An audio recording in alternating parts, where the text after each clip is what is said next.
Chris, I know you probably don't like talking about your brother all the time, but 1,000 combined games against each other is quite a bizarre statistic. Have you taken a moment to reflect on it?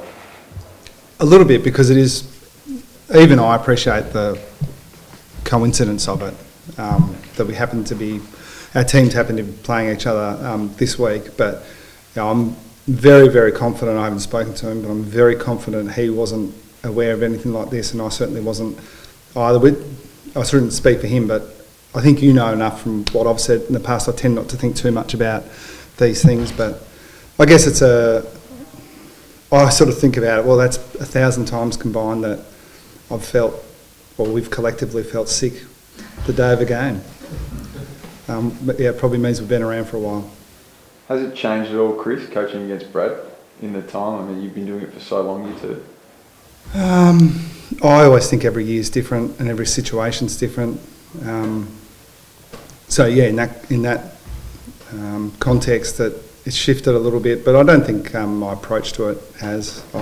But I remember vividly thinking before Geelong played Collingwood in the grand final in 2011 that, and maybe it was a bit self-interested, but because I had no interest in thinking this is a first-year coach coaching against Mick Malthouse, but it helped me because I've always taken the view that coaches don't really coach against each other, the teams play against each other, so that way of thinking has prevailed.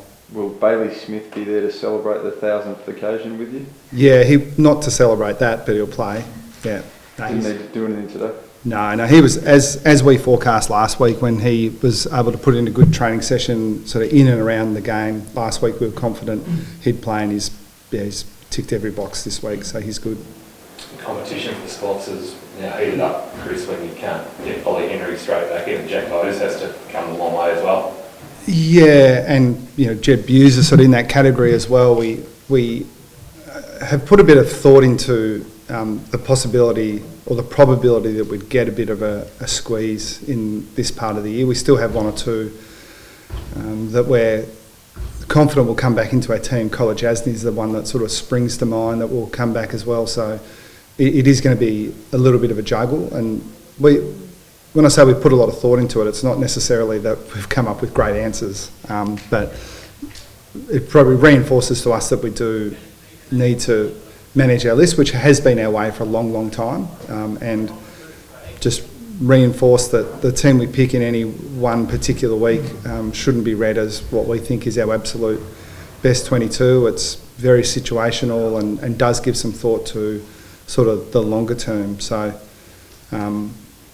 what we're doing this week won't, I don't think, be a forerunner to, even the next week. And given we have a bye after that, it's certainly going to change after that. So, but yeah, it's a reasonable observation. It's pretty tight at the moment.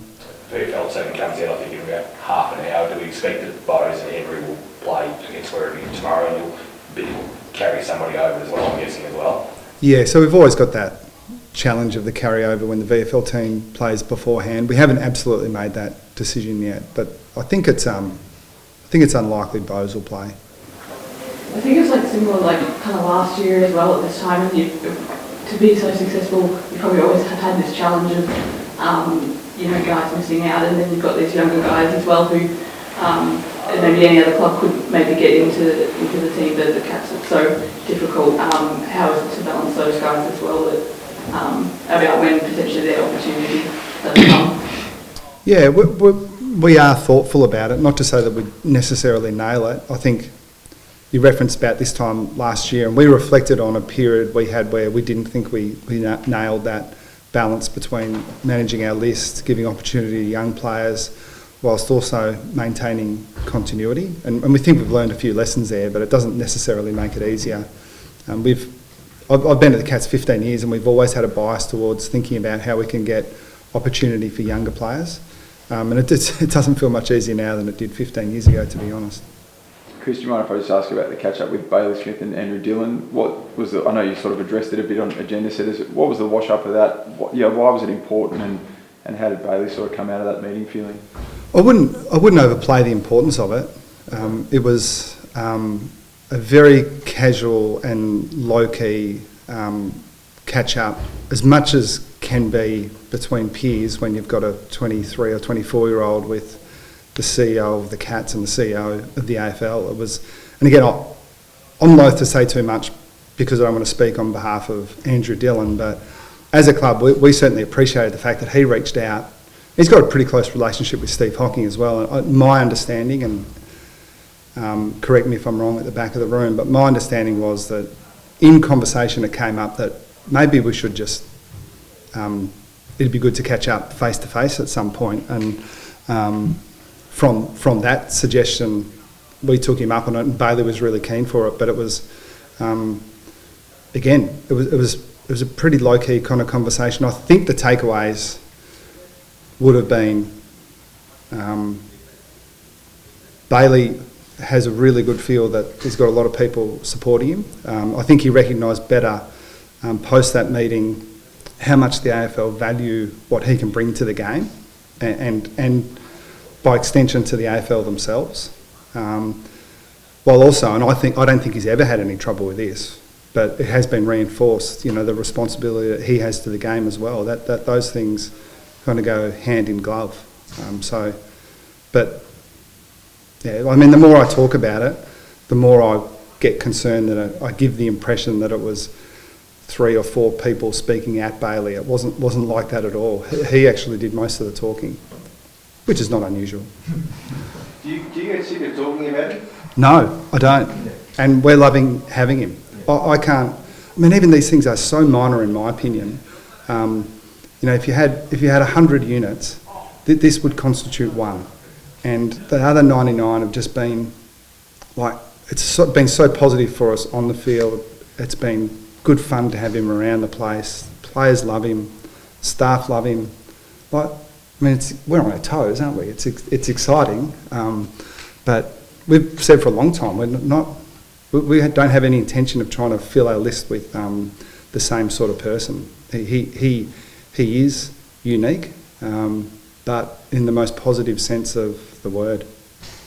How welcome are the soft cap increases for you as a senior coach and leader of many assistant coaches? Yeah, I haven't digested it in great detail yet, but I think it's safe to say that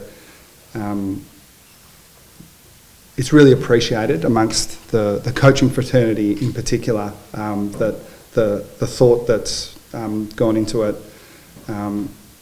you know, by the AFL. But be specific, like Laura Kane and Andrew Dillon have been great to talk to around this stuff. You know, sometimes you feel like you know, you can have conversations and it goes well, but nothing happens.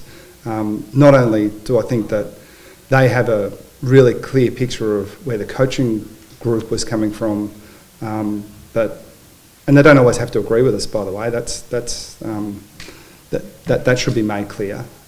But I think they reflected on some of the things that we brought up and have said about making some changes that better reflect the position of clubs within the industry.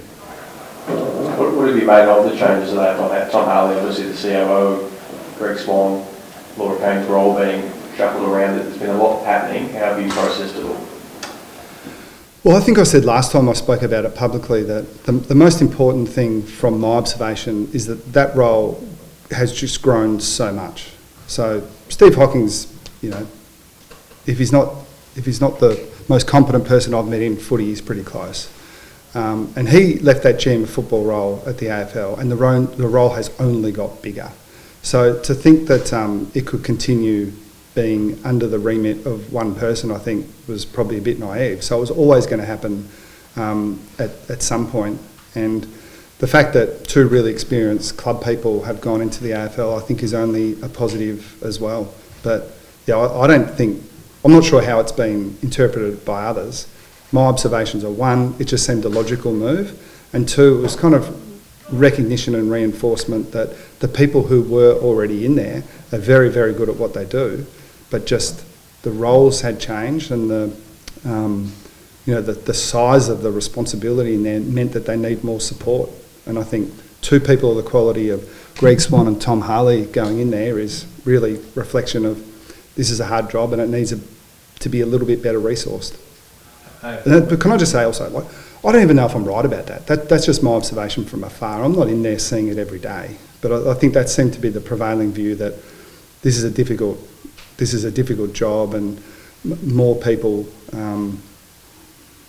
were required. Yeah, as opposed to being a reflection of the existing people. Grand final, staying 2:30. Are you traditionalist? You a fan of that? Oh, it's low on my priority list. I mean, I think when you're in it, if they told us we were playing at 3 o'clock in the morning, we'd be okay with that. But actually, let me say something. I'll have an opinion. I don't get the pushback against the twilight thing personally, but I'm certainly not a traditionalist in the sense that it always should be a day game.